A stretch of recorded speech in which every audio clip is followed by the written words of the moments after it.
Monday Night Magic, whatever, on a Sunday night. So, we got something a little different today.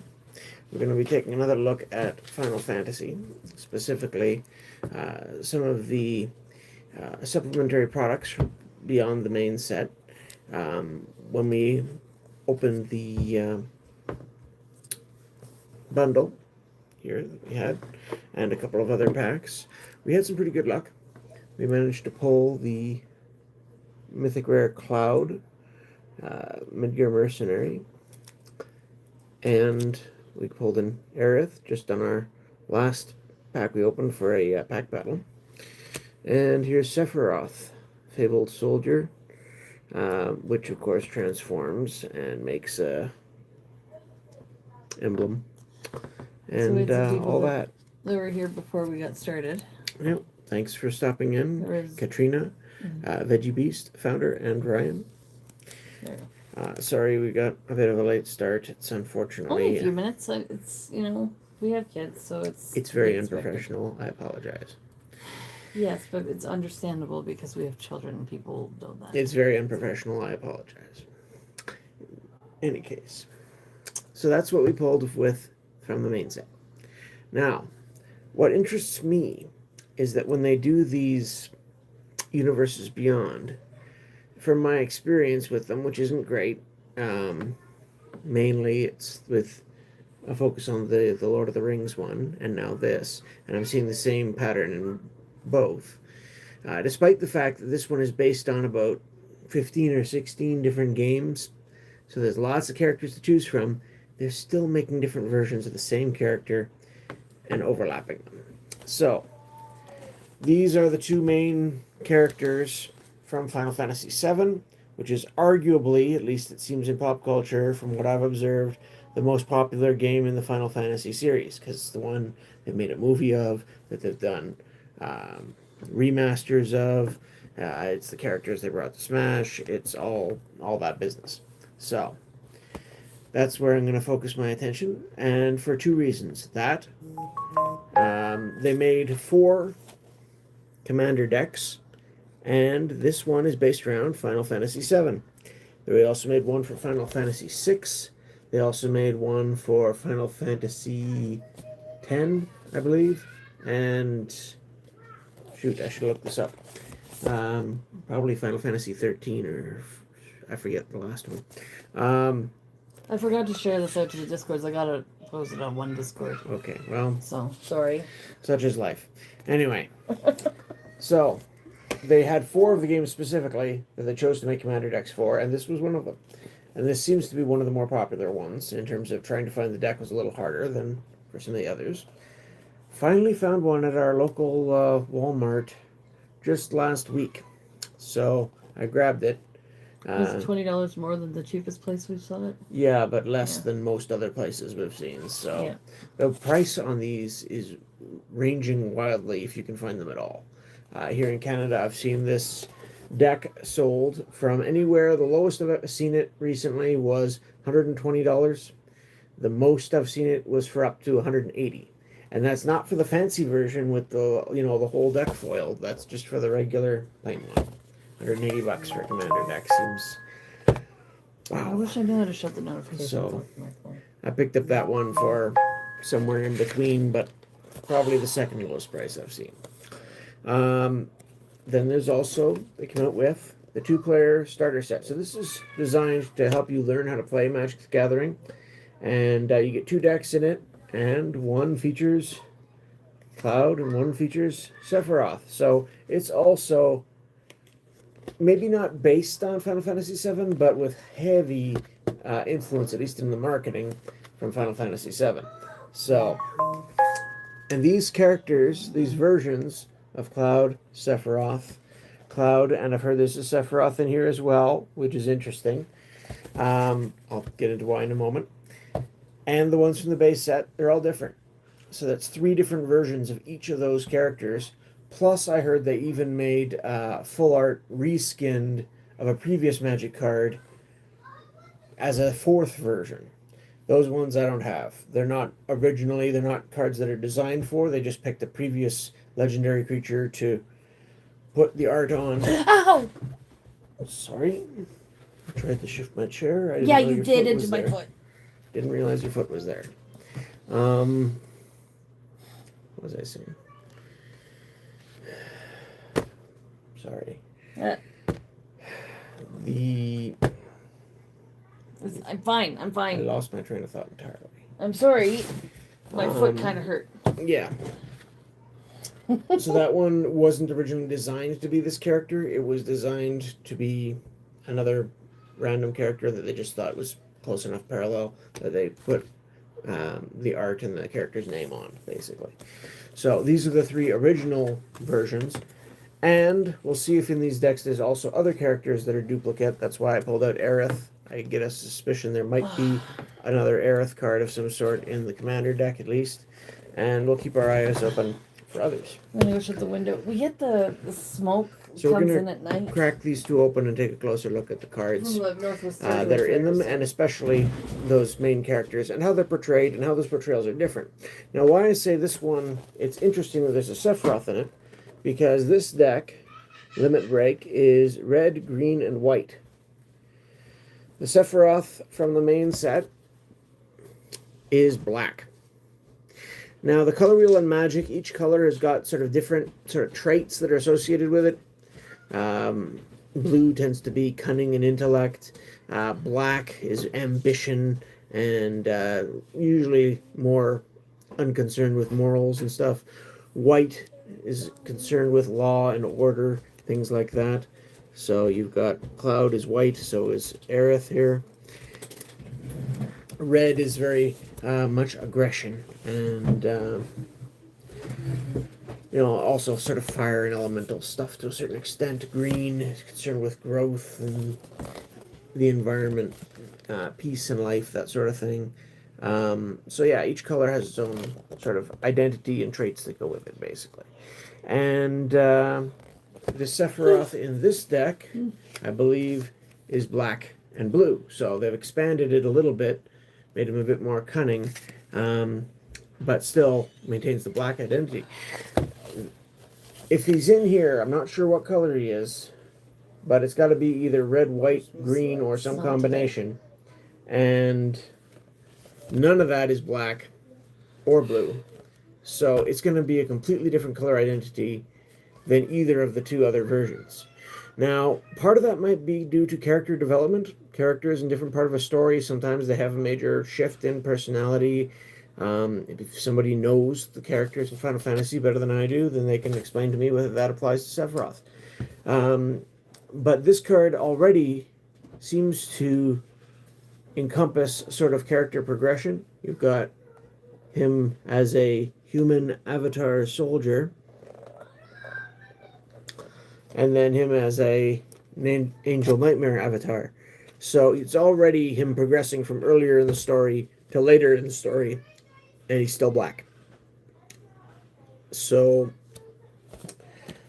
maybe an earlier version. We'll have to see. I don't know if there's going to have some way to explain that. Unfortunately, this card has got so much text on it for rules, even on both sides. Transforming cards. I doubt that either of the cards in the decks are going to be transforming cards, just because if you're popping a deck out of a box to play with, transforming cards are a right pain to play with when you shuffle up a deck. They are not easy at all because you basically need to use a substitute card or backed sleeves or something. They would be a really poor fit, I think, to put in a deck that you're supposed to play with out of the box in general. Yeah, double-sided. Transforming cards are a mechanic they came out with, I believe, originally in Innistrad. And that was just before I stopped playing the first time. And it's a very weird mechanic because you play it and it's face up, and then something happens during the game. So this one says when opponent, where is it? If this is the fourth time this ability has resolved this turn, transform Sephiroth. So then you would flip it, and it becomes a bigger creature with a similar sort of effect, but just beefed up, basically. And its the ability which was on it becomes an emblem, which is now going to stick around permanently, even if it dies. So that's pretty strong, and I've heard a lot of people are very excited about that card for its strength. It probably doesn't matter if it's your commander, because that's not shuffled into your deck generally. But for anything where you're shuffling it into your deck, I find transform cards, which are double-sided like this and don't have a regular card back, are just a right pain to play with. So I tend to avoid them for that reason. They were very thematic when they did some Transformers-themed cards. That view is cool. I'm not sure which view you mean, but in any case. So, we're going to compare those. Like I said, I don't think either of these will be double-sided, but hopefully they will show some of the progression of the character. So we want to start with a 100-card, single copy of each card commander deck, which is for the commander format, which plays 100-card singleton decks. And you've got one particular legendary creature, which goes to your command zone, and you can always have access to cast if it's not already in play, basically. Or if it gets removed from play, you can play it again with a penalty cost on top of its regular cost. That's basically how Commander works. Or regular 2-of decks that have multiple copies of cards in them. Which one should we start with? Anyone have a preference? You can crack either. This one's got a sample booster. For the collector boosters, it's only got like 2 cards in it. The first view. I think you meant the double-sided card. Oh, okay. Commander. Founder wants to see the commander deck first. And that's the only feedback we got. So, majority wins. There we are. Start with that. See if this is easier to open from the bottom, I would assume. Just based on the shape of the box, but I've been wrong in the past.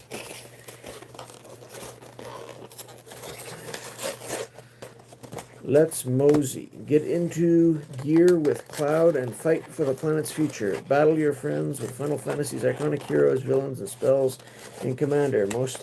Magic's most popular multiplayer format. Build out your party and companions and equip them with formidable weapons. Reach total power of 7 or higher when your creature breaks past its limit. Cloud ex-soldier. Cloud Strife is a young man who claims to be a former elite member of Shinra's soldier unit. When he was hired as a mercenary for the anti-Shinra organization Avalanche, he learned that his nemesis Sephiroth was still alive. Now he pursues Sephiroth to settle their score. That's just the blurb on the back there about the box. So we'll see how much of that is portrayed in the deck. So we get a nice little themed box here to put the deck in. I've heard this deck is quite equipment heavy. That seems to be in line with the ability on Cloud of Midgar from the Bane set. When Cloud enters, search your library for an equipment card, reveal it, and put it into your hand, then reshuffle. And as long as Cloud is equipped, if an ability or of Cloud or an equipment that is attached to it triggers, the ability is triggered an additional time. So he's a very equipment-heavy character. Tutoring up an equipment for 2 mana is also quite strong. So it's also a pretty strong card as far as I can tell. There was a card called Stoneforge Mystic, which was very popular from back in Worldwake, which did something similar to tutoring up an equipment. And that one was so strong it might have been banned. Best Buy, they actually sold me 30 Final Fantasy boosters. Oh, nice. It's impressive that they had that many in some ways. I don't see that often on most store shelves. And we've got Tifa, the martial artist, and Cloud, ex-soldier. There's blurbs about both of them in here as well.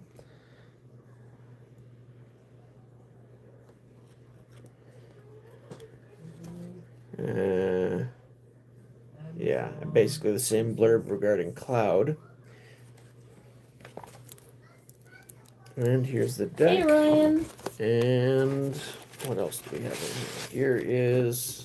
Oh yeah, they give you these starter or these deck boxes. the Final Fantasy Collector Booster Sample Pack. So, collector boosters are packs that are full of extra, usually lots of rares. I think it's usually 5 rares per pack or higher. Mythics count as rares as well for that purpose. And lots of extra foils and other treatments. So, this is a 2-card pack as far as I understand. And, yeah. Could be something good, but probably not the best stuff at all. Usually just something interesting. And probably, like I said, given the Final Fantasy set has stuff from a lot of different games, not likely to be much. But we'll take a look here, see what we get in our Final Fantasy Collector Booster Sample Pack. We have a insert rule card thing. We have... It's very blurry. Ah, there we go. Soldier Military Program. An enchantment. Reading cards backwards is fun. At the beginning of combat, on your turn, choose one. If you control a commander, you may choose both instead. Create a 1/1 white soldier creature token, or put a +1/+1 counter on each of up to 2 soldiers you control. Figure out how to fix the mirror thing. Yeah. So that's, again, the symbol here, you'll see here, that's the subset for commander cards. The base set had the little final FF symbol there for Final Fantasy. So this is a commander card. This has got borderless. This is also borderless. And this is an uncommon. The first one was a rare. Gata and Luzu. These are from Final Fantasy X. Flash. Neat card, but Lucas is playing with Google in the kitchen. a little off theme. But the first one is from Final Fantasy VII, so this might be a borderless version of a card in the deck already. Who knows? Excuse me. Lucas, no. Lucas has got some sound going on in the kitchen. Out here. We try and keep the background sound to a minimum, but it does happen as one of the hazards of having children. These are both rares. I'm going to sleeve them both just because I don't know if they're worth anything, and I don't have time to look them up right now. So, right now, penny sleeves will do. I'm sorry. There we are. Lucas was in If the you feel kitchen. like looking those up, you can. Okay. Let's take a look at the deck. It was 2 cards? I thought they'd give you 3. Well, the other one is just... That shouldn't count.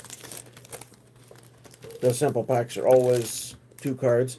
And I've heard that actually that was a change they made for Final Fantasy. And maybe sets Not coming today, after. Lucas. Before, the sample pack could have Not today, Lucas. contained cards that were either from the main set or the commander cards with the expansion symbol for commander. Not Now, today. the ones in the sample pack, from what I've heard from Final Fantasy, are all the commander cards. You don't get the regular set ones anymore, which is interesting. So, I guess I'll start right from the top here. Here's our cloud. So you can see this one is quite different than our base set cloud.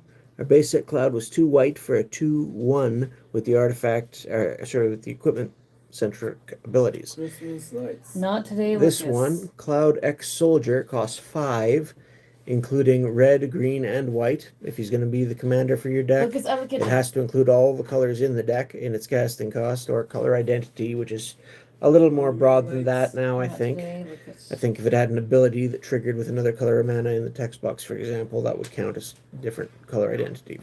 But towards its color identity as well, I should say. And it's a 4/4, so much bigger than a 2/1, with haste. So is this him when he's had a chance to train up and get a little tougher? Maybe. Neither of those cards are worth anything. Okay. When Cloud enters attach up to one target equipment you control to it. Whenever Cloud attacks, draw a card for each equipped attacking creature you control. Then, if Cloud has power 7 or greater, create 2 treasure tokens. So he'll make some treasure tokens if you get his power buff to 7 when he attacks. And you get to equip something to him for free when he comes into play. That's when Cloud enters. Yeah, you get to attach an equipment you control to it. So that's fun. There are some equipment that take a lot to equip, so that could be handy. And if it gives him a power buff of at least 3, then he'll have the 7 power, and he can attack the turn he comes into play, which is what haste means. So, could have some high impact if you've got an equipment on the board to swing him up a bit. But very different sort of card than the Cloud Midgar Mercenary. Both can give you a bit of card advantage in the right circumstance, though, which is nice. Next, we've got the Tifa Martial Artist. This is the alternate commander. It used to be you needed an alternate commander in your deck because if someone else was playing that commander, you couldn't be using the same commander. I don't know if that's a rule anymore. They keep changing things. So you had to have a secondary commander that you could play if that situation came up. Now I think it's just an alternate way to play the deck, basically. So Tifa Martial Artist, this reading backwards things for the birds. I'm going to flip the camera so we can not look at my face as much and look at the cards more. Makes sense to me. Flip. Alright, let's step this back. There's Cloud. There's other Cloud. We'll see if we find an Aerith. There's Sephiroth. Just keep these handy for comparison's sake. And here's Tifa. So, melee. Whenever this creature attacks, it gets +1/+1 until end of turn for each opponent you attacked this combat. So again, designed for multiplayer.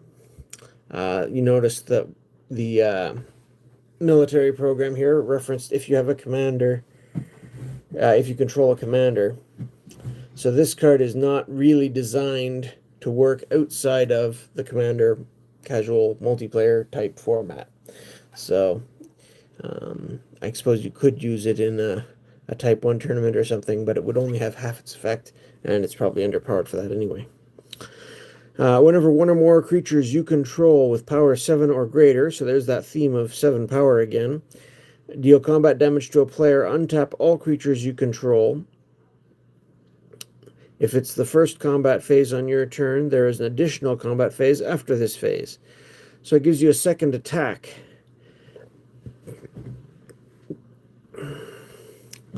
If you control one or more creatures with power 7 that deal combat damage to a player. That hollow pattern is actually kind of neat. It almost looks like the fire or whatever is around her is flying at you. Well, it's supposed to. There's only certain parts of the picture, I think, that are really hollowed. Looks cool. It does. This one's sort of not the same pattern, obviously, but similar in that they foil a flame pattern around him. Those are the only 2 foils in the deck, because it's the regular deck, not the fancy pants deck that they charge 3 times as much for. So here's, what else do we get? We get Sid.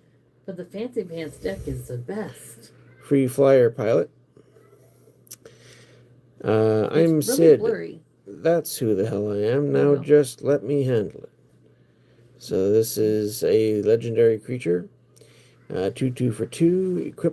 Equipment and vehicle spells you cast cost 1 less to cast.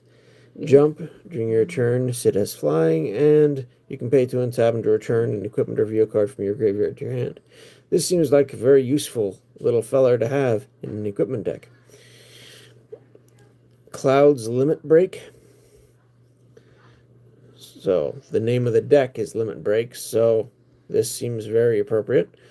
2 to cost instant, and it's tiered, so you get to choose an additional cost. If you just play it for the 2, destroy target tapped creature. Blade Beam, instead of cross slash for 1 more, so costing 3. Destroy any number of target tapped creatures with different controllers. So, again, for multiplayer. Or Omni Slash, paying total of 6. Destroy all tapped creatures. And we've got Elena, Turk Recruit, a human assassin. You don't see a lot of assassins in white, usually. That's an interesting choice. Whenever you cast a historic spell, put a +1/+1 counter on Elena. And historic spells, I think, are artifacts, legendary creatures, or sagas, something like that. When Elena enters, return target non-assassin historic card from your graveyard to your hand. Okay, so some extra value. Heidegir Shinra Executive. 3/3 for 4 at the beginning of combat. On your turn, target creature you control gets +X attack until end of turn, where X is the number of soldiers you control. And at the beginning of your end step, create a number of 1/1 white soldier tokens equal to the number of opponents who control more creatures than you. Huh. That's interesting. Christmas lights. Not today, Lucas. Heli Trooper. Lucas, Water. you can get a drink of water, yes. Another attacking creature gains flying until end of Do we turn. want to guess how many times Lucas is going to ask us for some different kind of lights or Dollarama? No, I don't want to guess. Oh yeah, here's the soldier military program, but this one's got the border, so it's not the fancy version. But yeah, these are all rares. Ultimate Magic Holy. Permanents you control gain indestructible until end of turn. If the spell was cast from exile, prevent all damage that would be dealt to you this turn. You foretell during your turn you may pay 2 and exile this card from your hand face down.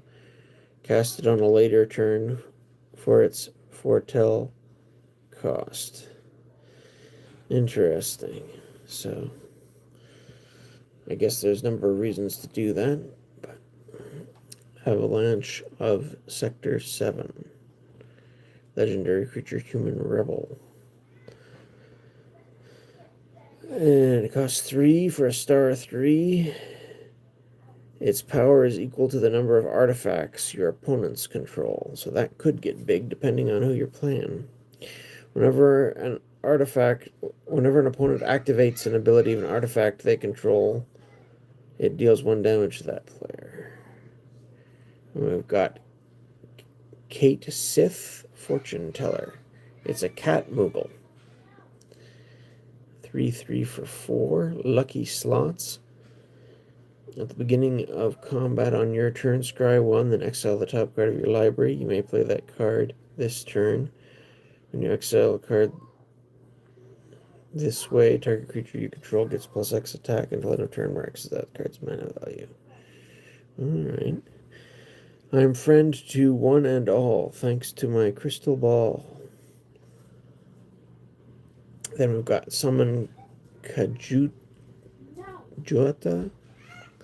Saga Ox, 7/5 trample haste. Lightning, this creature deals 3 damage to each of up to 2 target creatures. Ice, up to 3 target creatures can't block this turn. And then fire, discard a card, then draw 2 cards.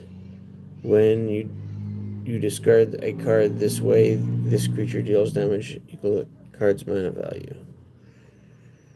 Okay. Could be a fair bit of value, but time limited. Ultimate Magic Meteor. 7 damage to each creature. If the spell was cast from exile,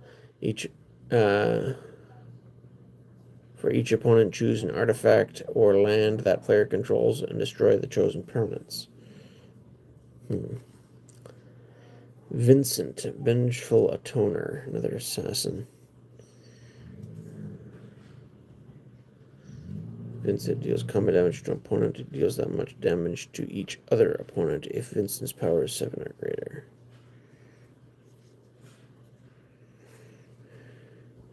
Yuffie. Was there a Yuffie before, or am I imagining things? Where have I seen the name Yuffie? I thought I heard the name Yuffie somewhere before this. Anyway, 3 for 3 ninjutsu. Every ninjutsu card that I remember from back in the day came from the second set in the Kamigawa block, or the Kamigawa block, anyway. So yeah, ninjas that can flip by surprise, return an unblocked attacker you control to owner's hand, put this card onto the battlefield from your hand tapped and attacking. Yeah, so it replaces something else that got through unblocked. When it enters, gain control of target non-creature artifact. As long as you control Yuffie, then you may attach any equipment you control to Yuffie. So she's a thief. Interesting. Brogan Wise Elder. Reach, add 1 mana of any color, cost 2. At the beginning of your upkeep, if you control a creature with power 7 or greater, draw a card. This could be a lot of value for a mana dork. Lifestream's Blessing. Draw X cards where X is the greatest power among creatures you control. It smells really loud yelling at Ezra. And you can foretell it. Professor Hojo. 2 mana, 2/2. The first activated ability you activate during your turn that targets a creature you control costs 2 less to activate. So that would include equip costs, I think. Whenever one or more creatures you control becomes a target of an activated ability, draw a card. This ability triggers only once each turn. That could be definitely useful in an equipment type deck. Summoning Materia. Artifact equipment. Look at the top card of your library at any time. As long as this equipment is attached to a creature, you may cast creature spells from the top of your library. Equipped creature gets +2/+2, has vigilance, and taps for a green. So here we're starting to get into some equipment. Oh, here's Aerith. So we've got one to compare here. This original one was a 3 cost in white for a 2/2 with lifelink, and whenever you gain life, put a +1/+1 counter on it. And when Aerith dies, put X +1/+1 counters on each legendary creature you control, where X is the number of counters that it had. So, a lifelinker that can slowly get bigger and then share the love around. Now what does it do? So this one, they're both human clerics, but this one is also a druid. And we've added a green to the casting cost in addition to the white. Aerith Last Ancient. So I'm guessing this is when she'd revealed something or discovered something more about herself. Lifelink. Okay, same ability. A little bit bigger now, a 3/5, but without the growing mechanic. Raise. At the beginning of your end step, if you gained life this turn, return target creature card from your graveyard to your hand. If you gain 7 or more life this turn, return that card to the battlefield instead. Okay, so that's definitely some value there. Right here, right now, I need to know I did everything I could. Interesting. So there's another character that they've come out with different versions of. And again, not knowing a whole lot of the story. This one could very well just be, this is Aerith as you first meet her, and then as the story progresses, it's discovered more about her, and she's got some extra powers here. That's my guess.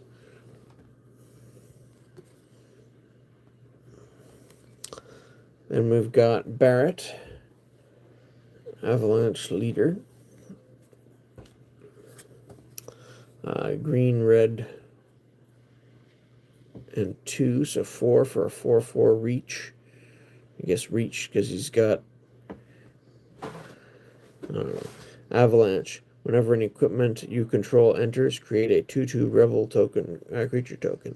At the beginning of each combat on your turn, attach up to one target equipment you control to target rebel you control. So that includes itself. So again, helps with equipment costs. You can just attach things to things.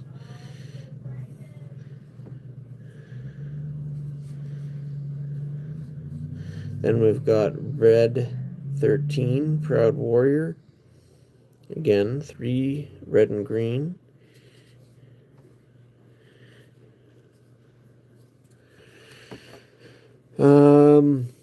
For vigilance and trample, other modified creatures you control have vigilance and trample. Equipment, auras you control, and counters are modifications. So basically, anything that changes the stats or gives abilities to a creature, that sort of thing.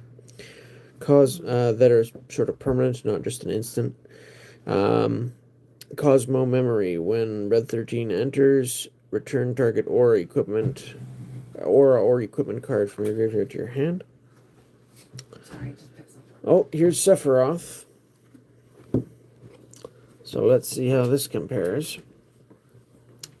So we have Sephiroth, Fallen Hero. So that doesn't sound like him at the start of an arc. That sounds like him later on. This is a 5 cost, 7/5, so he's pretty beefy. Human Avatar Soldier. So it's got the same types as this one, but very different color identity. White, red instead of black. And again, it could be just because they had to do something with him to get him into this deck. But still, it's an interesting change.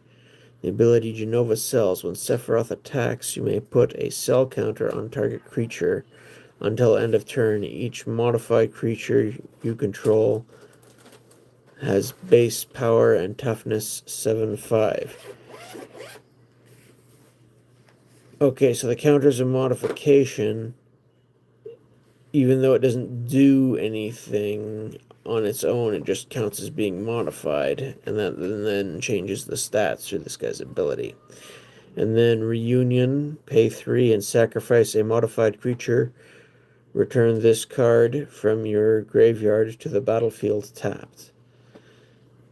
So you can use modified creatures if they're still around after he dies to get him back. That's interesting. So he comes back from the dead. That might explain some of the type changes when he goes from Human Avatar Soldier to Angel Nightmare Avatar, perhaps. And 7/5 is pretty comparable to the final form here, but still, he looks a lot more like when he's still a human in this picture. So that's interesting. Sort of falling somewhere in between here, I guess.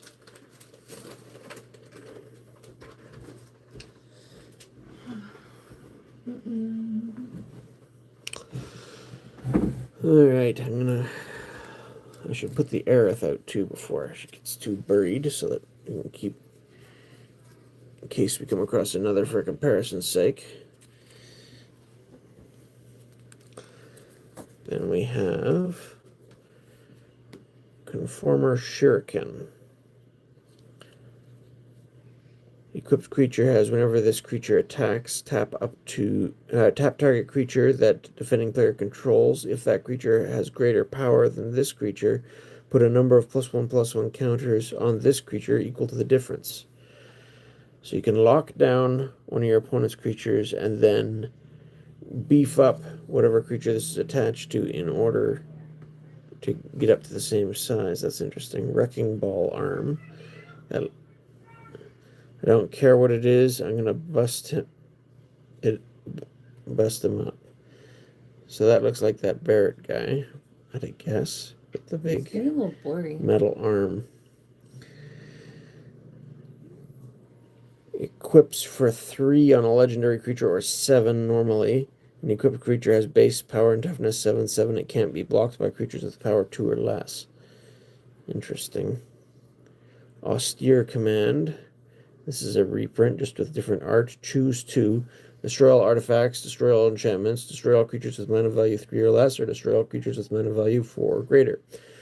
So you can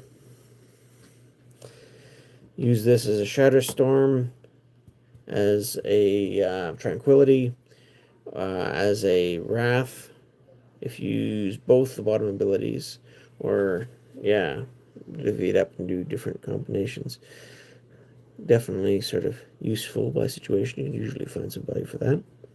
Bastion Protector. Commander creatures you control get +2/+2 and have indestructible.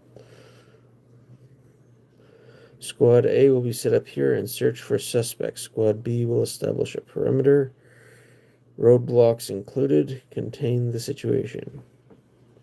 Alright, so this is one of those soldier types.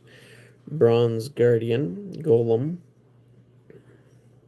Double Strike. Ward 2.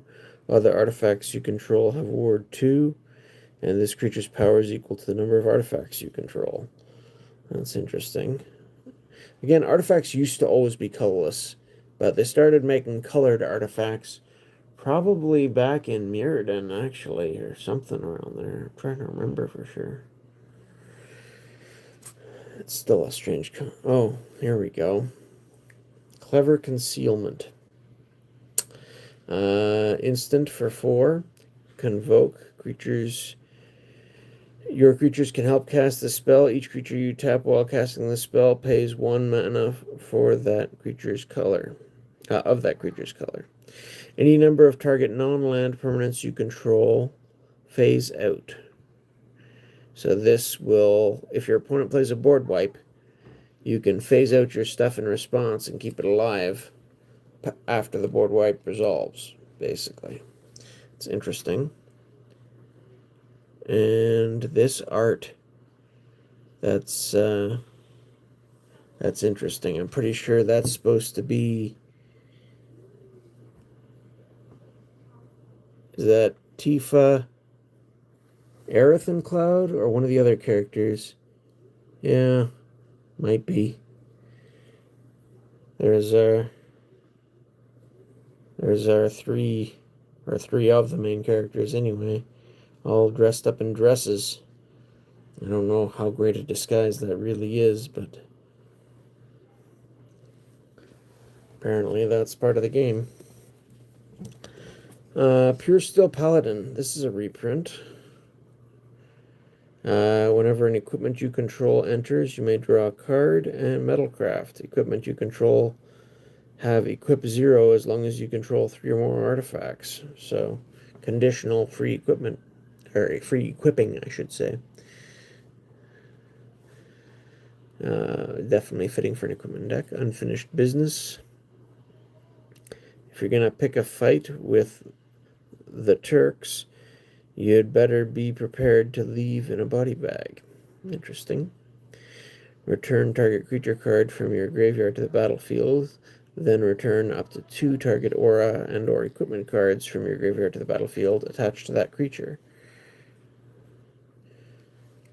It could be... And it's a sorcery, right? Yeah. Later in the game, could be good. Vanquish the Horde for 8. Ugh. This spell costs 1 less for each creature on the battlefield. Well, that's something. Destroy all creatures. Sir, massive high-intensity energy is heading towards Midgar. Okay, well, I guess if you need to wipe the board, it's probably because there's a bunch of creatures. There's Chaos Warp. This was one of the first cards they ever engineered specifically for Commander, I think.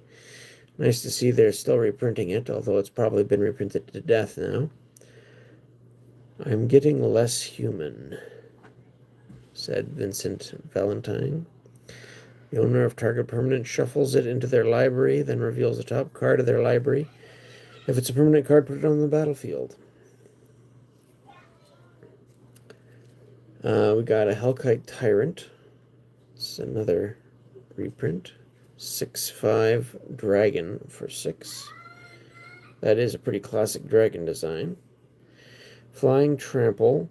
Whenever this creature deals combat damage to a player, gain control of all artifacts that player controls. At the beginning of your upkeep, if you control 20 or more artifacts, you win the game. It's interesting. Professional Faced Berserker. Professional Face Breaker. Yikes. Menace 2/3 for 3. And deal a combination of a player, create a treasure token, sacrifice a treasure, exile the top card of your library. You may play that card this turn. Interesting. Decimate. Destroy target artifact, target creature, target enchantment, and target land. Wow. That could be a lot of value, really. But obviously it depends what's in play. Armory Automaton. Whenever this creature enters or attacks, you may attach any number of target equipment to it.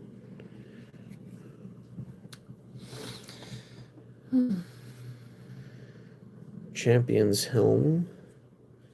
Equipped creature gets +2/+2 as long as the equipped creature is legendary. It is hexproof for 1.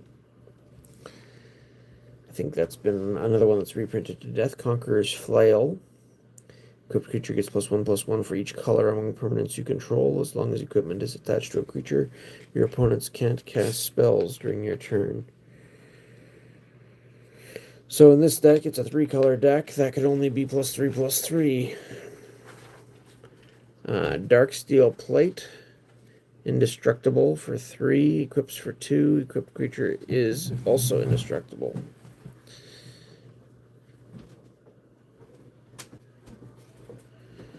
A little backstory there for Cloud. I think that sounds like a Cloud quote. It looks like Cloud anyway. Inspiring Statuary. Non-artifact spells you cast have improvise.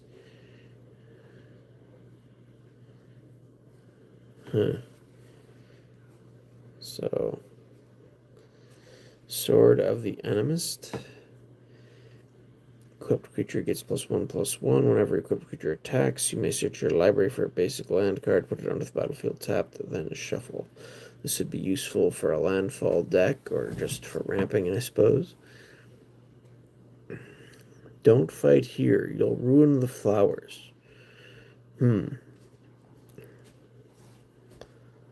Battlefield Forge.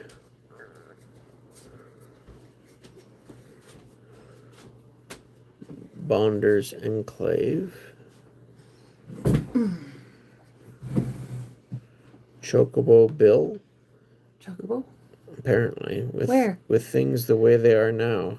How about raising a chocobo? Oh.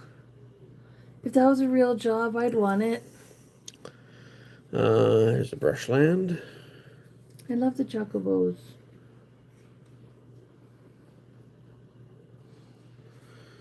There's Canopy Vista.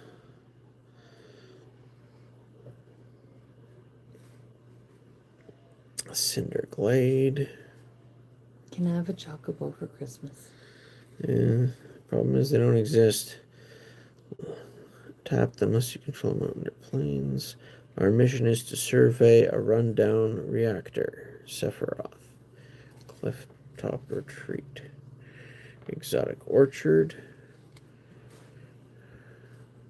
We've been expecting you, Lady Una. Welcome to Gauduslamum. Firelit Thicket. So they've reskinned these for game story by the look of it, which is neat. They did the same thing with the Lord of the Rings lands, or with lands in those commander decks, I should say. We've been fighting Shinra on this battlefield for a long time, and we've settled in for a long war. Fortified Village. Very calm Snarl. That's that red person. Game Trail.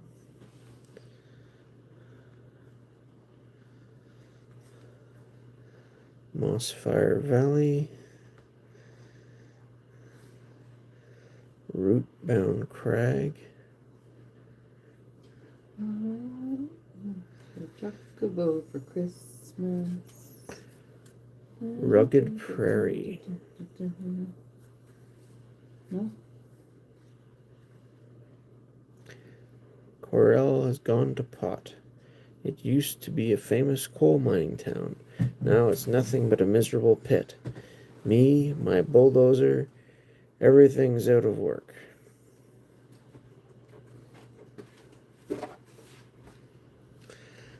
Scavenger grounds.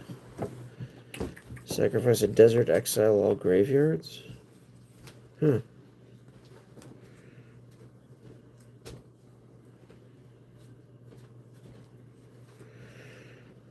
Slayer's Stronghold.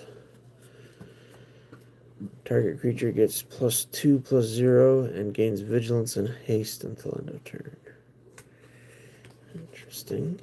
Spire of Industry. Tap for a colorless or tap and pay a life. Add 1 mana of any color. Activate only if you control an artifact. A shining monument to corporate greed. One of these days I'm going to tear it down and burn the rubble. Sungrass Prairie. Thinking of crossing the marshes? Then it'll probably be safer for you to get a Chocobo. Chocobo Bill. I guess you have to go Chocobo riding at some point in the game. I want to go Sun Chocobo Petal riding. Grove.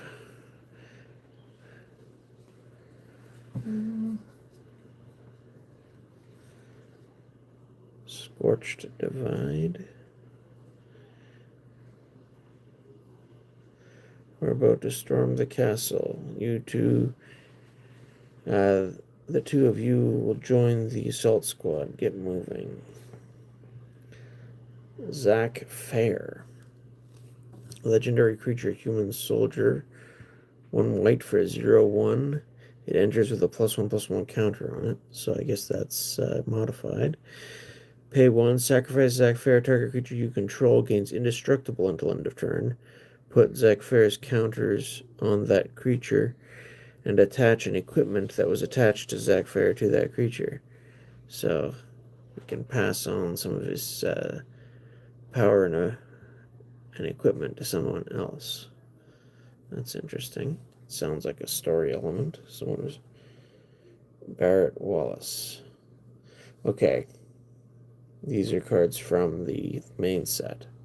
And hold the phone. Because Barrett Wallace, I'm pretty sure we saw Barrett back here already. Yeah, we did. So here's another comparison to make. So the first Barrett was a 4/4 reach for 4. And makes rebel token soldiers creature tokens rather. And you combat on your turn, attach equipment to a rebel you control. This Barrett also costs 4 for a 4/4. Also has reach. I guess if he's got a gun arm, that makes sense. You could shoot something out of the sky. Whenever it attacks, it deals damage equal to the number of equipped creatures you control to the defending player. You're going to stand there and pretend you can't hear the planet crying out in pain? Interesting. So there's another character that they've not only made 2 versions of, they've put 2 versions of in the same deck. Now this gets, again, to one of my criticisms of this method. It is neat to show sort of different sides of a character, fine. But with Magic the Gathering's legendary rules, they've made it so that as long as the title's a little different, doesn't matter if it's the same persona or whatever, you could have both of these in play at the same time. Now, they're trying to make the game immersive to get into the theme. How does that help the theme at all and the immersion if you can have multiple copies of the same character at multiple levels of their story development or whatever the justification is for the different versions in the first place? you can have multiple copies of the same character and play at the same time. And they put different copies in the same deck. This isn't the first time I've run into this in a commander deck. One of the last commander decks we looked at, we had 2 copies of the same legendary creature as well. Under the old legendary and planeswalker rules, that wasn't allowed. You couldn't have them both in play at the same time. How that played out was different at different times too, but now it just seems to be completely immersion breaking, and they're not shying away from it if they're putting 2 different versions in the same deck on a semi-routine basis, it seems. This is just weird. I'll put these 2 up here for now. There is Dispatch, tap target creature, Metalcrafters you control 3 or more. Exile. I'll take the chopper, the bikes are all yours, Cloud, says Barrett. Here's Secret Rendezvous. Cost 3. You and target opponent each draw 3 cards. Okay, I'm going to just go ahead and say it. Alright. That doesn't actually say anything. Anyway, that looks like our 2 commanders there in the picture, Tifa and Cloud, with fireworks in the background. Furious Rise. You guys are worthless, but my proud creation is a sure thing. Then we've got Vandal Blast. Destroy target artifact you don't control. And you can overload it to destroy each artifact you don't control. Interesting. Cultivate.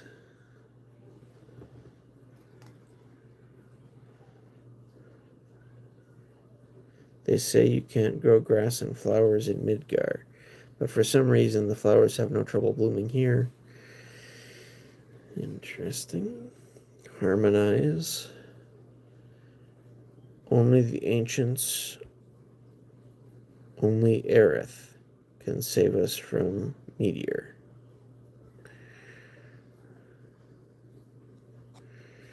That's nature's lore.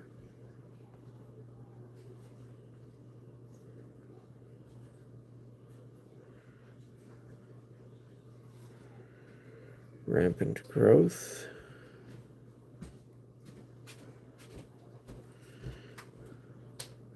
Behemoth Sledge, so we're getting into some more artifacts now.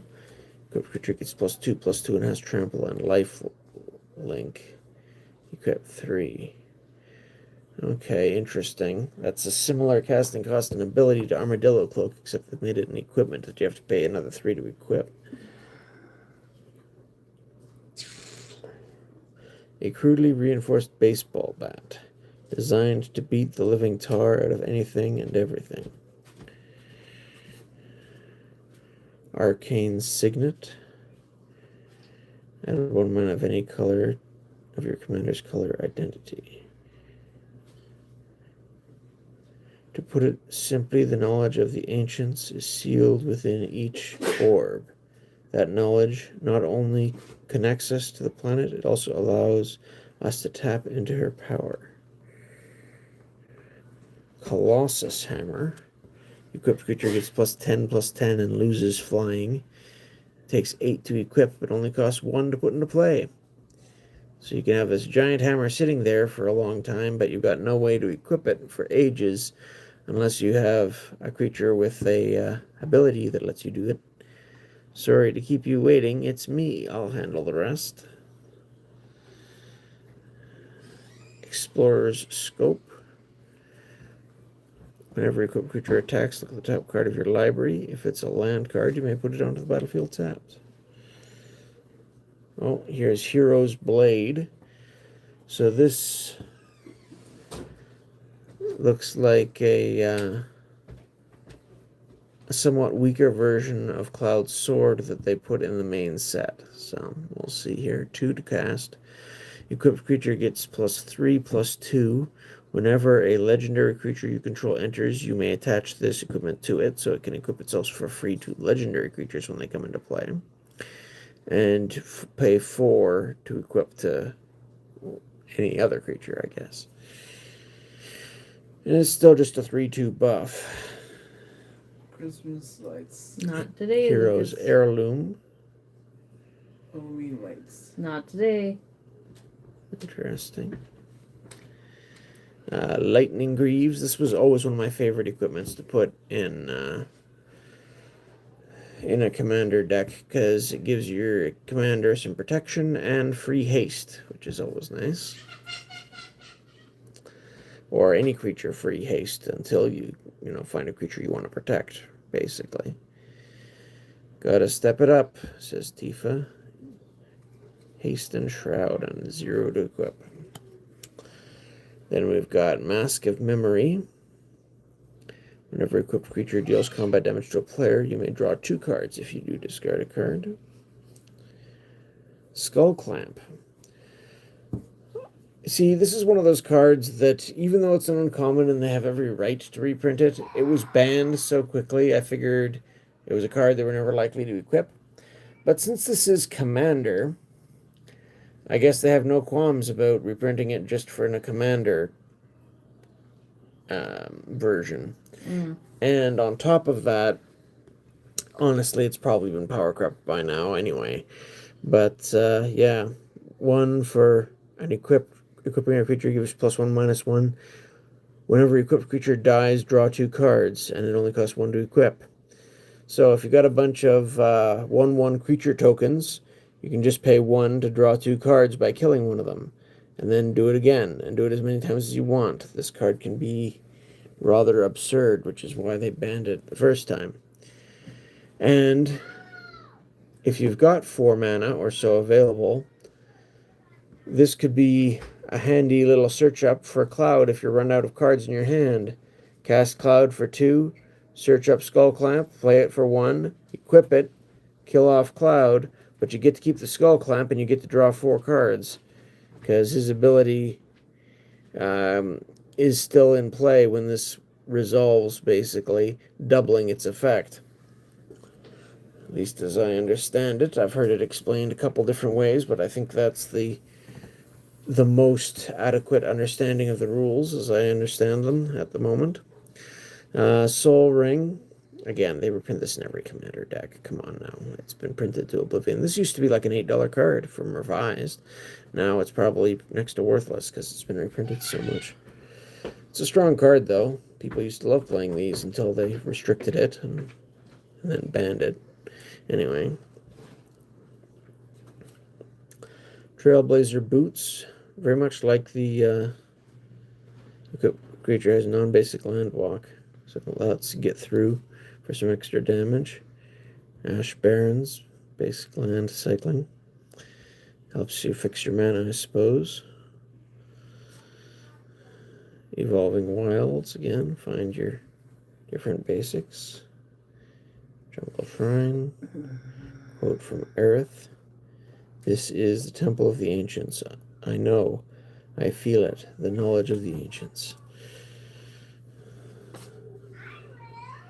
Path of Ancestry. Yeah. Add 1 mana of any color in your commander's color identity.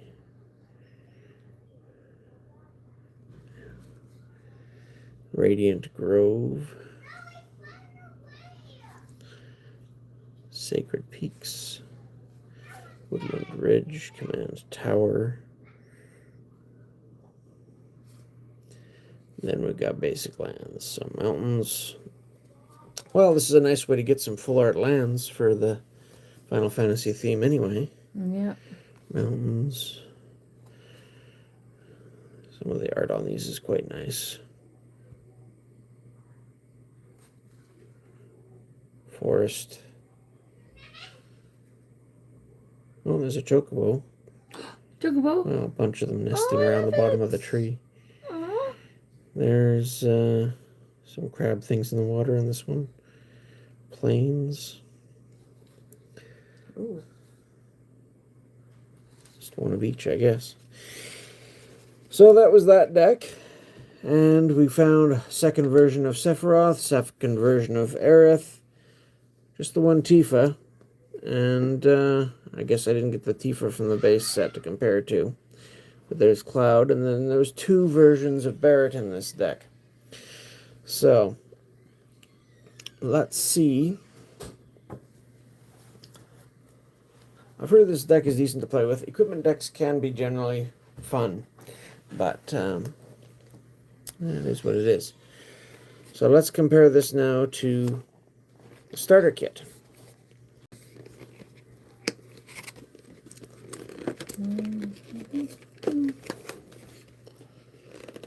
So everything you need to play your first game of Magic the Gathering is right here. 2 pre-built 60-card decks, each with 1 mythic and 5 rare cards. To turn the tide of battle, kick off your collection. It includes a booklet which teaches you the essentials, and you'll be ready to play in no time. So there's the box. We've got starter kit play guide. So this is basic rules of the game, how to play. I wonder. Yeah, here's the color identities. White. White gets the job done with teamwork and balance. The strongest defensive color, white uses protection spells to keep your creatures safe from enemy attacks. Green, a great choice for the beginner. Green is filled with nature's fiercest creatures. The bigger the better. When green plays Christmas lights. with a force Not to be as with unstoppable as nature itself, animal lovers, this color is for you. Now it says green's a great choice for colors, but interestingly, in this particular starter set, we've got a black-blue deck and a red-white deck, so there's no green in this. Halloween lights. The Not 260 today. card deck box is trash. These, they do seem a little skinny, eh? Ooh, yeah, not too strong either. You might just mean the total product. Maybe. I don't think you could sleeve the 60 These card are- decks and fit them in here. You'd even have to like use them this. without sleeves. Even like that, I don't think it would fit in there. Well, they might have tokens in with them or something, too. They're But- poorly constructed.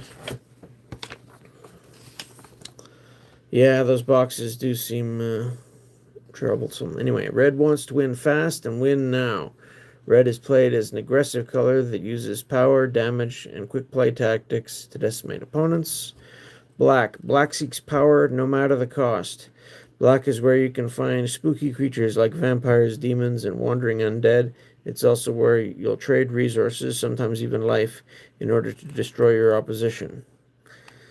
And blue. Blue picks apart strategies, then crushes its opponents.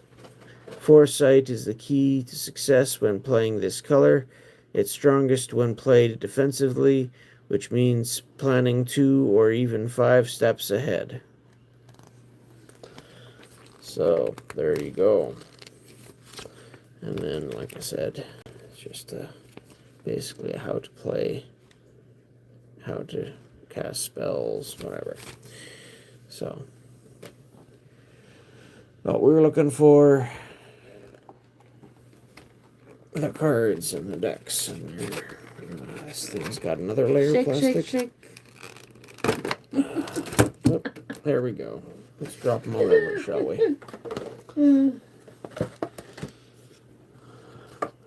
I should be sleeving some of these, shouldn't I? Anyway, so here's Sephiroth, Hero's Heir. Or Planet's Heir, I should say. So this is a 6 cost. 4/4 Vigilance. Attacking does not cost a tap. When Sephiroth enters, creatures your opponents control get -2/-2 until end of turn.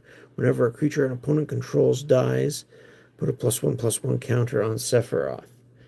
So he can get quite big. This is the end for all of you. And definitely wipes out a lot of small creatures and can make itself big. But it's just a big body. Human Avatar Soldier. Again, okay, so let's put a sleeve on this, I guess.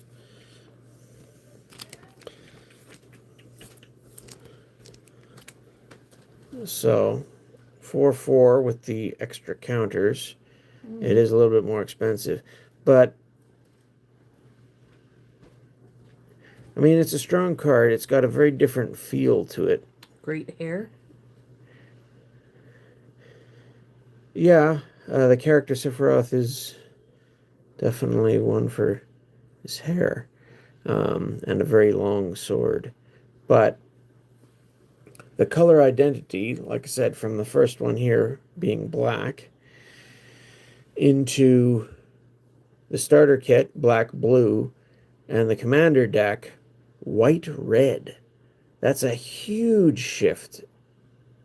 And it looks like it plays quite differently too. So that's very, very interesting for different versions of what's supposed to be the same character, even if it is at different points in the story, I assume. What else No would... need to sleeve anything in those boxes. Nothing more than $2 in the 60 card decks.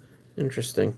I'd still, you know. It doesn't surprise me because a lot of the starter decks, they're meant to be a cheap and expensive product. Although I'd heard that there was an equipment in one of them that was worth a few bucks. So I could be wrong on that. And you never know when that'll change either, because somewhere down the road, who knows, something might happen. And Well, you never know. all of a sudden the card is like... But yeah, might as well sleeve the other RF2 and the Cloud. The face cards might be worth $1 or $2 just because they're Cloud and Sephiroth, but penny sleeves don't cost me much to use, so I'm going to use them. Excuse me, I'm sorry. Oh. So here's our... Well, I'll sleeve the Barretts, why not? Our third version of Cloud. So, this one is white and red. Whereas the commander one is 5 to 7. The ultimate weapon is the only thing worth a couple of bucks. Okay, well, there you go. The commander one is 5 to 7 for whatever that's referencing. Anyway, maybe the Sephiroth? Maybe. So yeah, you got Cloud Midgar Mercenary. You got Cloud X Soldier, which is 5 cost. This is also 5 cost, but doesn't have the green. So Planet's Champion and X Soldier both seem to be... I'm guessing this is Cloud early on, and then these are Cloud later in the story when he's had a chance to beef up a bit. Because they're both 4/4s, they both cost 5. It's just this one has green, this one doesn't. And during your turn, as long as Cloud is equipped, it has Double Strike and Indestructible. Equipped abilities, you activate the target Cloud costs 2 less to activate. So he's somewhat easier to equip and gets bonuses when he is equipped. That's pretty basic for a 4/4. For 5, might be the least interesting, really. But it's not a horrible card, I wouldn't say. But it is interesting. I would guess that it's supposed to be a version that comes in between. Cloud X Soldier would be the final version, sort of, as he progresses through the story. At a guess, I don't know. I didn't see any other... Have you played Commander before? Have I played Commander before? We tried it once. I've played it a couple times, but really, I play it basically as if it was as if it was a Highlander deck, basically. I know that you've got your commander there, but Elder Dragon Highlander is how I learned it, and then Wizards took over, and they've been messing with rules, and I don't follow a lot of what they officially say. And I usually just have my commander as an extra. It's not really a part of my strategy. What was the commander decks that we tried playing and I kept forgetting to use my commander? Was that the Lord of the Rings ones? Probably. Or was that one of the decks that I had built? Anyway. No, it was the Lord of the Rings one, I think. So we got a Cloud Moogle. with Plains Cycling. We've got another Cloud Moogle. We've got Kurel. These are all cards that we've seen before because they're commons from the packs that we'd opened in the previous streams. Dwarven Castle Guard. Bunch of those. Fate of the Suncrist. Destroy target non-land permanent. Slash of Light. A couple of those. White Auracite.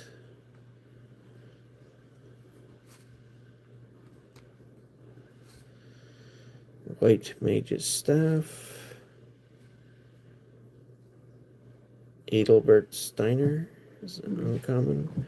The Crystal's Chosen. Interesting. Dragon Lance, another big equipment. Decks have only the colors the decks have only the colors of the commander allowed to be used in them, is why the ex-soldier is running in red, green, and white. Well, that's a cop-out because they built the deck around Final Fantasy VII and these particular characters. So they could have made the colors anything they wanted to fit the character. Like, same thing goes for Tifa. If they were set with these as the commanders, then they just have to have, whatever they want to share it, and then they can build the deck to whatever colors they wanted to make the characters. The only thing they have to worry about is balancing between the 4 different decks, which they've got plenty of characters to choose from to do that with. So they obviously wanted them in this combination, and then they built the decks accordingly.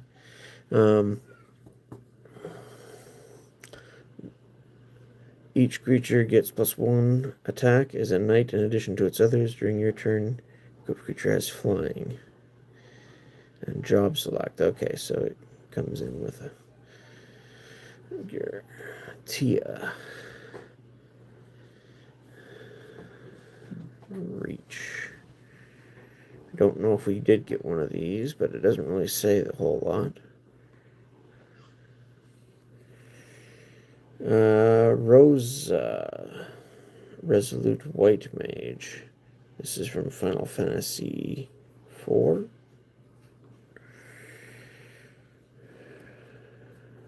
This one doesn't counter on target creature you control, gains lifelink. Okay, so it does buff your other creatures over time. Beatrix, Loyal General, Vigilance. In return, you may attach any number of equipment you control to a creature you control. Item Shopkeeper. Whenever you attack, attacking equipped creature gains menace until end of turn. A couple of those. Warrior Sword, a couple of those. Job select. Suplex.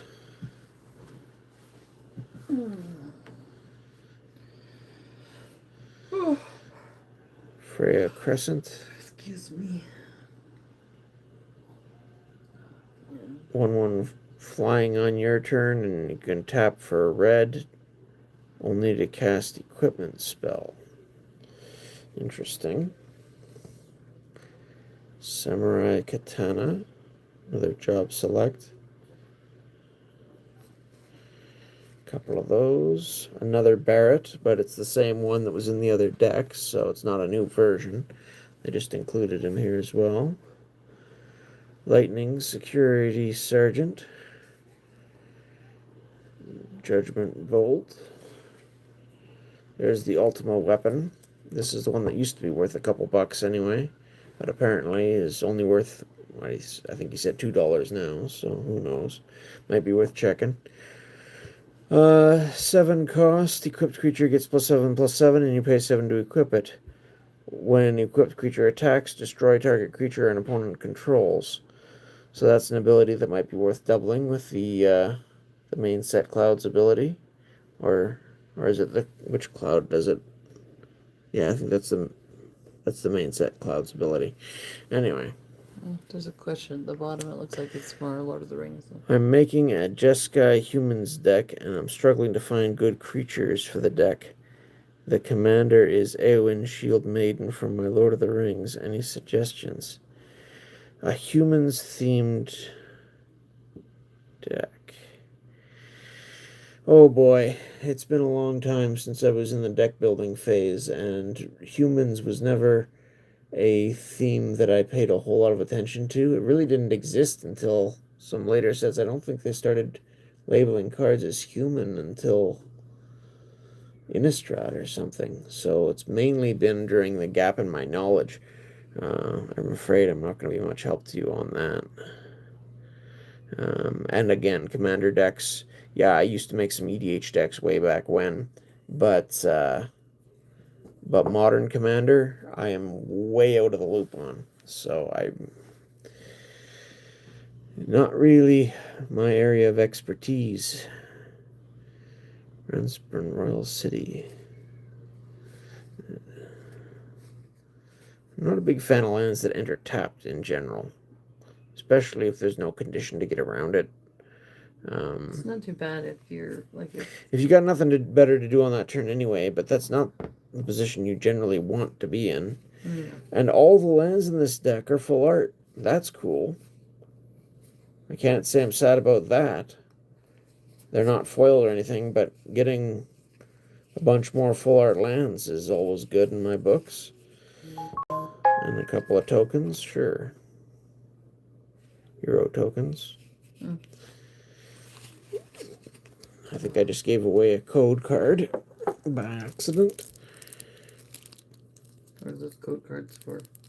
Probably for Magic Online or whatever the equivalent is. Arena? Is that? I don't even know anymore. They've had a couple of different online ways to play Magic over the years, and I've never felt the need to try to build up an online collection for a game that I play physically. Shaggin. Soggin. Little Merrick Pixie. Surveil 1. Ooh. That's interesting. Revive the Esper. Did you check that, or see What? the Ultima weapon? No, you didn't ask me to. Oh, I thought I did. If you did, I was distracted when looking at cards on the website. Ultimechia, Temporal Threat. I found another Human website Warlock. that has the card. Ooh, I like that. Tap all creatures your opponent's control, plural. Whenever a creature you control deals combat damage to a player, draw a card. Undercity Dire Rat. Interesting. I used to try to make a rat deck, but Shinra Enforcements.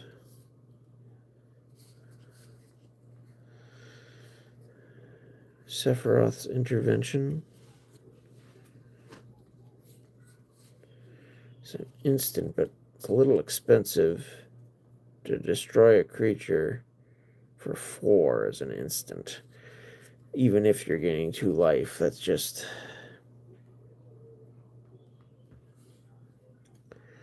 Shambling Seath. Whenever you cast a non-creature spell, you may pay black. If you do, return this card from your graveyard to your hand. Okay, so it's something that can keep returning. Salvagers.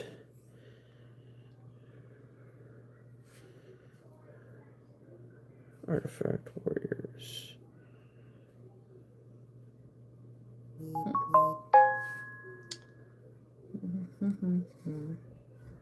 Overkill. Target creature gets -0, -99, or 9,999 until end of turn. Yep, that'll do it. Evil Reawakened.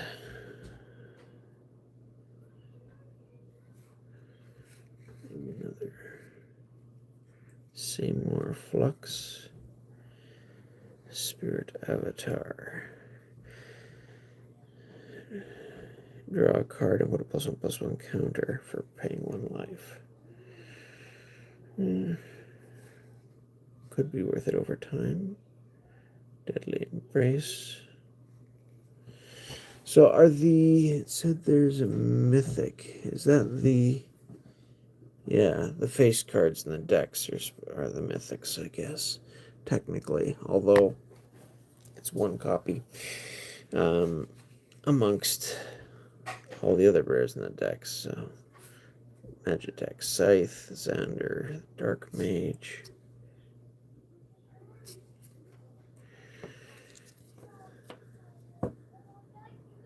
Test your reflexes. Attach it to target creature you control. If you do, that creature gains first strike until end of turn and must be blocked this turn if able. Interesting. More of these that enter tapped, and then we've got Full Art Islands. That's kind of cool. I think I like this one best with the birds. Although the temple's kind of neat too.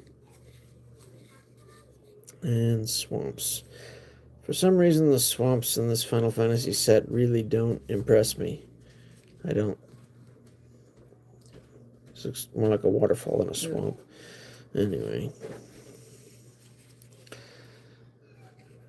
Treasure token, robot warrior token, and copy tokens. Anyway. So there's those decks. And like I said, the main point of this was to compare the different versions of the characters. So once again,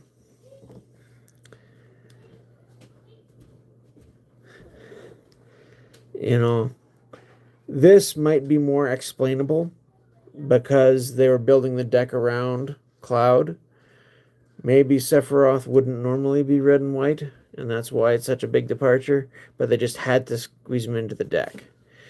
That might make more sense than the Cloud, because they're going to build the deck around the commander. But maybe this is supposed to be sort of how he was perceived back in his hero days. Just sort of a ruthless, aggressive, virtuous hero for the people. Maybe that's how he was advertised to the people. I don't know. Planet's Heir, Fabled Soldier. They've definitely got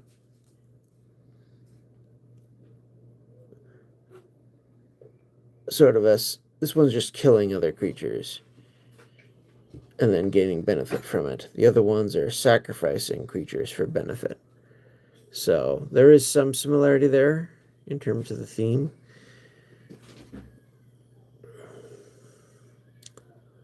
But yeah, it's hard to place these in terms of development. Other than this is probably sort of the hero stage, fallen hero, some sort of development, and then this seems to be more the end game side of him, although it's not as strong as these others would probably be stat-wise in general, since this one kills a bunch of things and makes itself beefier when it comes into play. So that's interesting. It is a lot cheaper and easier to play, which does make it a probably much more tournament-friendly card in general. Only one version of Tifa. Not really complaining, but I suppose nice to have one. And then we've got Aerith's arc, I guess, from probably when you meet her until she takes her role as the last ancient or discovers more about herself. That one seems the easiest sort of progression to explain. And then we've got Cloud, Midgar Mercenary, Planet's Champion, ex-Soldier. I do think from a gameplay perspective, these are the two more interesting ones. The one from the starter is a little more plain Jane in terms of, yeah, okay, he gets a bonus if he's equipped, then he's easier to equip. But these two can get you, specific card advantage very quickly. Seem to have a lot more potential in my mind. And then the two Barretts, both 4/4s, both for 4, both with reach. Just different effects as to whether you want to be just dealing extra damage or creating a rallying stuff for Avalanche Leader. I guess he's creating his team. So it's neat. Different sort of roles for the different characters. But yeah, like I said, especially with the fact that they put both copies, it's neat that they have the different portrayals. Don't get me wrong, I kind of like that. But I just don't think it's a good fit with Magic the Gathering with its current rules set. Because it's absolutely immersion breaking when you can have 2 or 3 different versions of the same character in play. It just completely takes you out of any sort of storytelling you're trying to create. And Magic the Gathering is a game where your characters are very vulnerable and creatures die constantly. So that also makes it not a good match for certain games that are based around certain specific heroes and characters, in my opinion. They just don't stay on the board long enough in an average Magic game, in my experience, to really do much story building. In the old games like Star Wars and Star Trek, once you played a character, it was pretty rare that they got removed, especially in Star Trek. Star Wars, yeah, there was more battling, and yeah, characters got removed sometimes. But then if they did get removed, it's because, your Han Solo got chopped in half by Darth Vader's lightsaber, or something like that. It's a story ending that at least is consistent with the world. In Magic, there's so many different things that can happen. It would be got hit in the head by a random ogre or something. Like, it was just not as sensical. So I don't know. Anybody have any thoughts on their way the characters are portrayed, what their favorite would be, or just how we might fix this? I still think Magic the Gathering should dial back the clock and go to one of the earlier Legend rules. They all had problems with them. They all caused difficulties in one form or another, but so does this.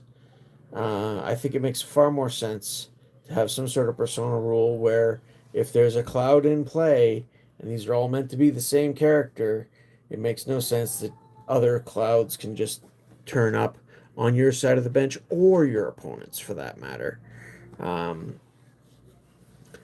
It's like they just wanted to remove the 90% of the drawback of playing legendary creatures in the first place.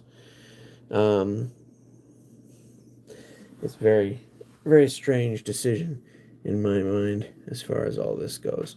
Anyway, I have work tomorrow, so I don't have a whole lot of time. Do you want to try playing these two learning decks against each other? They need to be distributed. I'm not really feeling very good right now. Well, fair enough. We won't try a gameplay tonight then. I'm sorry. It's okay. We probably don't have the time to push that anyway. So I'll try and pack some of this up and figure out how we want to tackle it for the future. But I don't know if we're going to have any pop-ups before Thursday, but who knows? Who knows? Yeah. It is interesting to see just what they did with the product line, though. Honestly, if you are just going to learn the game, I think that the 2-deck starter thing is a fine product. Like I said, gives you 2 60-card decks, gives you a sheet to explain the basic rules and stuff about the game. They look like they're probably balanced enough to have fun. The versions of the characters they put in are costed high enough at 5 and 6 that they're not going to be game breaking. They are a little bit basic, but I think the Sephiroth in the right situation can be very powerful. Cloud, okay. Of the clouds, I think I prefer the one from the main set the best. I think it's easiest to play with the lower casting cost. It gives you a lot of potential in being able to tutor up an equipment. The Aeriths, this one's got a lot more power, the last Ancient. Obviously, it's meant to. It's 2 colors instead of 1 and costs 4 instead of 3. So yeah, there's more potential to consider there for sure, especially in a longer game. But do I like it better? I don't know. I might like the other one better just for its simplicity. It's hard to say. It doesn't rely as much on you having, creatures in your graveyard. Is more set up, whereas that one just requires another creature. It's a little bit less reliant on how things are set up on the board. In terms of the Sephiroths, it's just so different comparing like a white-red Sephiroth versus these others. This one is just 6 cost, come down, massive hits to your opponent's small creatures, temporary hit to their bigger ones, and then a body on the board, basically, is all it is with the vigilance. It's not bad in terms of a concept, but it's probably not strong enough in today's game from other things I've seen. A lot more potential in this one. It does require a lot more setup and building your deck around, but that ability can be very strong. And the fact that it puts emblems in play. Emblems are tougher to get rid of than other things. I'm not sure if they count as a permanent. Could you Desert Twister an emblem? I'm going to have to look into that or vindicate it. Probably not. They're probably meant to not be a permanent. They're just a way of applying an effect to an opponent. I think that's completely unnecessary, personally. You've always been able to put, effects around. I don't know why that's a thing, but it is, apparently. They started doing that with Planeswalkers back around the time I stopped playing, and yeah, they just add extra stuff. Great introductory decks, though I prefer the Commander deck. Yeah, there's definitely a lot more variety in the Commander deck, and I think if you dig through it, there's definitely going to be more there that's sort of interest. So this was from the Commander deck, this is from the Commander deck, that's from the Commander deck, these are from these other 2 decks. These are both from the Commander deck. That's the 4 cards I had pulled out. So yeah, it does look like there's some interesting stuff in here. There's probably a couple of cards in the Commander deck that are worth a bit more, which is just because the deck costs more, and is harder to find. But yeah, I would guess there's a few things. I'm going to have to go through the list and see if what's worth. I should probably just leave the whole deck so I can try it out as is. But I'm a little short on sleeves at the moment, so I'll have to do that at another time. But yeah, that's my thought with Universes Beyond in general. These multiple versions of the same character, 2 versions, 3 versions. In the Lord of the Rings, up to 4 versions of some characters. It gets ridiculous in an awful hurry when you start to look at the options for putting your decks together, especially if you want to build with just that set and you love the main characters. It's gonna come up. It's just so strange to me. Anyway, thanks for joining us for this little look at some of these products. Like I say, starter, commander, or just, getting a bundle. Depending on how good your luck is with your polls. We had good luck with ours, I would say, overall. It was nice. Yeah, thanks for coming out. And yeah, there's definitely... The Commander decks definitely have more variety and is more interesting to look through, I would say, than these. But if you want to learn how to play, I would tend to recommend the starter for the lower cost and the fact you get 2 decks with it. And it's the regular 60-card format. Whereas Commander, you're looking at a 100-card singleton deck. You buy them individually for a lot more. So, Oh, excuse me. I just meant you could turn it around and say goodnight before you. Yeah, before. Oops, I got my finger in front of the lens. That's different. Is that why it was... Does this thing have multiple lenses? Yes. Anyway, okay, so maybe we're using the wrong one. Maybe that's why it was a little fuzzy. Anyway, thanks for joining us. Second. There we go. It's so weird looking at these Universes Beyond because it's a Magic card. You evaluate it as a Magic card, but at the same time, the light. there are so many. Sorry. so many rules out there, and I find, again, the rules clashing. Like, again, this transformation mechanic, it's very thematic. They introduced it for a set with like werewolves and things, where the creature could transform under, nighttime conditions, basically. And they've used it for some other things since that are very thematic and make a lot of sense in that way. And it's a great mechanic if you're playing online with non-physical cards. I could see it being wonderful. But the game has always, for me, been played with physical cards. And that mechanic really, really is a bummer for me with physical cards. It just a pain to work around. So, yeah, that's been my take from a old Magic player's perspective, looking at some of these new products where they're trying to incorporate universes beyond. And Final Fantasy has been one of the more popular ones lately. Lord of the Rings is what drew me back into Magic after a 10-year gap. So that's a little bit of where I'm coming from. And there are some neat things here, no question. I wish I knew Final Fantasy better to be able to evaluate how they were portrayed, but from what I've gathered, it seems to make sense logically. So that's good. I think they did a fairly good job on that front. I just don't think Magic the Gathering as a game, especially with some of its rules in their current state, is really a good immersive mix for the sort of world building you want to do with some of these universes that you're trying to bring into it. You can represent a character fine, but when it comes to any sort of storytelling element, it's just chaos. I don't think it's just not built for it. So yeah, they're coming out with a new Spider-Man theme set within the next week or two here, and I think the problems are going to continue. At least with Spider-Man, it's got the whole Spider universe thing going on with alternate versions of the characters and stuff that you can explain away some of these wonky legendary rules if you want to. Fine. Oh my goodness. That happens enough with Spider-Man. I can But smell that's even sort of an exceptional case. Most universes, that's not a thing. I found another shop that has that card. Okay. It's in Oshawa. It's a long drive to Oshawa from here. Anyway, have a good night. Thanks for joining us. And I hope you have a good evening. We should see you Thursday. Yeah.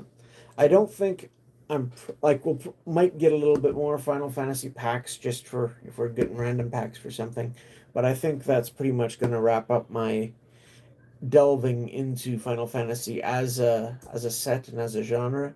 I just don't know the games well enough. I found some interesting cards. I would still want to find a Jumbo Cactar. Yeah, I think that's what it's called somewhere. That just looks fun. But I'll probably grab a single somewhere. Things like the towns that you visit, there's some neat stuff that could go with that. I think the crystals were done well. They're fun. Things like the chocobos are an interesting little sub theme. Things like the combat menu and world map and things like this. These game elements that they worked into cards, I think they were fun adaptations. But it is what it is. It's a video game adaptation to a card game. It's going to be limited. They did a few fun and interesting things with it, and I'll be glad to see some of that in future games when I try to incorporate some of these cards. But for the most part, I'm just not sure that we should get more Bloomborough or Tarkir Dragonstar. Magic was meant for this sort of thing. Maybe. I don't know. I've personally seen enough of the Bloomborough myself. And the Tarkir, I think we've covered most of the bases on as well. But I like cute animals and I like dragons. Yeah, that's the draw for them, for sure. There's been a few fun sets over the past year, no question. And I think they did Bloomborough and Tarkir well. And with those ones, they don't have to worry about the outside properties because they control everything. So that's one issue that is at least better with those. Anyway, I'm dragging on again. Yep. I'm getting distracted. We're going to So, say goodnight thanks for for the joining second, us. third, or Have a fourth, or good- fifth time. Have a good night. See you soon. Bye for now. Catch you for Pokemon Thursday. Yeah. Toodaloo. Sephiroth says bye.